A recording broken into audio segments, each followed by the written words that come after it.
DNA मित्रों, रामचरितमानस में मंथरा अकेली ऐसी पात्र नहीं है जिसने धर्म को क्षति पहुंचाई। शूर्पणखा और मरीच जैसे पात्र भी हैं जिन्होंने दूसरों का धर्म भ्रष्ट किया। मर्यादा पुरुषोत्तम की नगरी के आधुनिक इतिहास के कई ऐसे कट्टरपंथी किरदार भी हुए हैं जिन्होंने अयोध्या की पवित्रता, उसकी पहचान को खत्म करने की साजिश की है। ये वही किरदार हैं जिन्होंने अयोध्या को फैजाबाद बनाया। आज भी अयोध्या में कट्टरपंथी किरदारों की उस साजिश के साक्षात प्रमाण मौजूद हैं। आज हम आपको नाम परिवर्तन पर अयोध्या से हमारे अभियान का दूसरा अध्याय दिखाएंगे, लेकिन उससे पहले बात करते हैं पहले अध्याय के अखिल भारतीय असर की। 24 घंटे पहले डीएनए में हमने आपको दिखाया था कि कैसे बाबर के वैचारिक वंशजों ने 500 साल से अयोध्या की सांस्कृतिक पहचान मिटाने की सुनियोजित साजिश की, कैसे सनातन आस्था से जुड़े नाम का इस्लामीकरण किया गया। डीएनए मित्रों, खबर दिखाने के बाद राम भक्त जागे हैं। उत्तर प्रदेश की सरकार एक्शन में आई है। आज उत्तर प्रदेश के पर्यटन और संस्कृति मंत्री ने कहा कि सरकार जल्द ही कार्रवाई करेगी। अवधपुरी की सनातनी सांस्कृतिक पहचान को सुनिश्चित करने के लिए जरूरी कदम उठाए जाएंगे। जो मूल नाम थे जिनको समाप्त करने का प्रयास किया गया, तो वो सब कुछ करा जाएगा जो अपेक्षित होगा, जो नियमों के अंतर्गत होगा। पूरी तरह प्रतिबद्ध है सनातन संस्कृति के सम्मान के लिए, सनातन संस्कृति के जागृति के लिए। मित्रों, हिंदी के प्रसिद्ध विद्वान आचार्य हजारी प्रसाद द्विवेदी ने कहा है कि काशी, अयोध्या, मथुरा ये नाम सिर्फ शहर नहीं, संपूर्ण सांस्कृतिक चेतना के प्रतीक हैं। इन नामों को मिटाने की हर कोशिश सांस्कृतिक आत्महत्या है। कट्टरपंथियों ने रघुपुरी की सांस्कृतिक हत्या की साजिश रची। आज हम आपको इस साजिश के अगले चैप्टर की जानकारी दे रहे हैं। यह इतिहास का तथ्य है कि अयोध्या में मर्यादा पुरुषोत्तम का मंदिर कट्टरपंथियों की नफरत का शिकार हुआ था।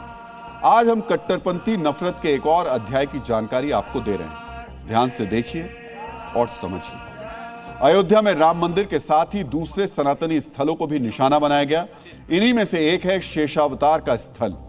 सनातन मान्यता के मुताबिक यहां शेषनाग के अवतार लक्ष्मण जी का जन्म हुआ था। मित्रों, आप जानकर आक्रोशित होंगे, जहां भगवान शेषावतार का आराधना स्थल होना चाहिए था, वहां शीश पैगंबर की मजार बन गई है।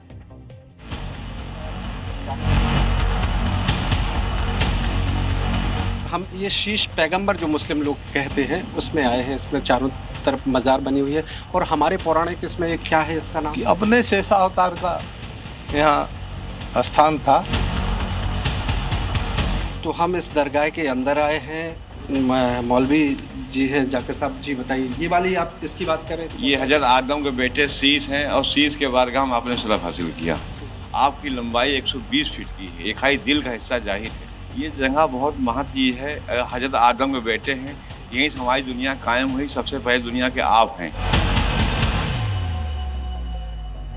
सोचिए, भगवान शेषावतार का अस्तित्व हजारों साल पुराना है और इस्लाम कुछ 100 साल पहले भारत आया। फिर भगवान शेषावतार के स्थल पर शीश पैगंबर की मजार कैसे बनी और क्यों बनी? मतलब यह कैसा तर्क है कि पैगंबर के तीसरे बेटे का जन्म यहीं हुआ? इसको क्या कहा जाए? डीएनए मित्रों, यह सनातन के, अगर हम बात करें तो, पूज्य स्थलों को इतिहास के पन्नों से मिटाने की साजिश थी। यहां हम यह भी कहना चाहेंगे कि मजार पर सनातन धर्मी भी जाते हैं। आज हम आग्रह करेंगे कि अगली बार जब किसी मजार पर जाएं तो यह जरूर देख लें कहीं मजार किसी सनातनी आस्था केंद्र को तोड़कर तो नहीं बनाई गई।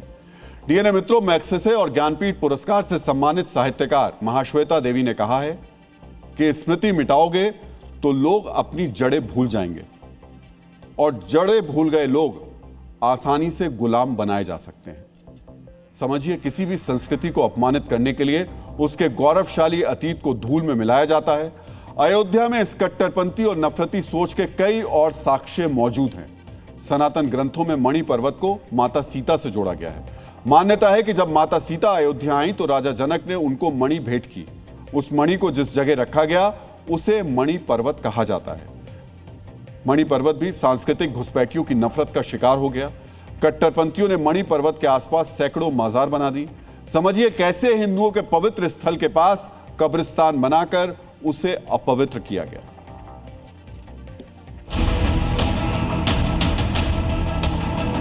मेरे राइट साइड आप मणि पर्वत देख रहे हैं, ये जगह है। इसी मणि पर्वत के ठीक सामने देखिए आप, ये तमाम जो है मज़ारें आपको नज़र आ रही हैं, कब्र नज़र आ रही हैं। ये पूरा मणि पर्वत का इलाका है और पुरातत्व विभाग से संरक्षित है। अब ये संरक्षित है। तो आपने उसको पैगंबर जी की जगह बना दी?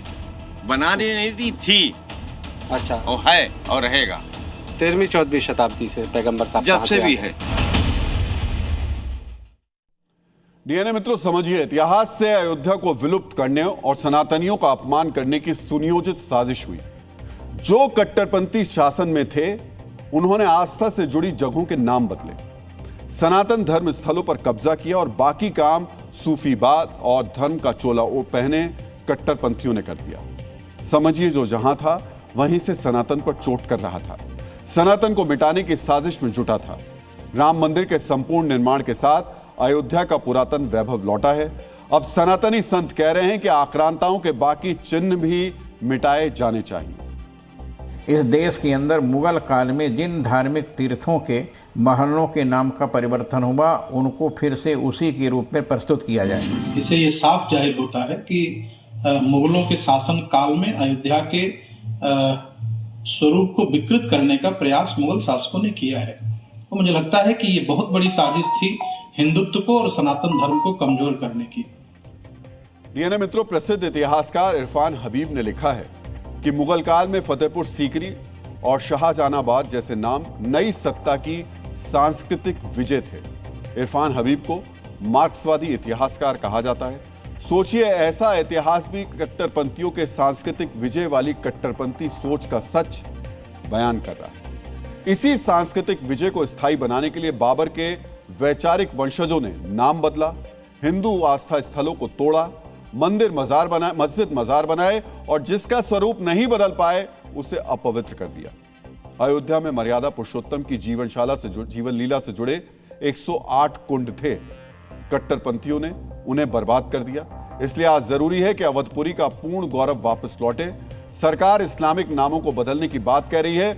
उम्मीद है कि जिन आस्था स्थलों पर कब्जा किया गया है उन्हें भी उनके पुराने स्वरूप में जरूर लाया जाएगा।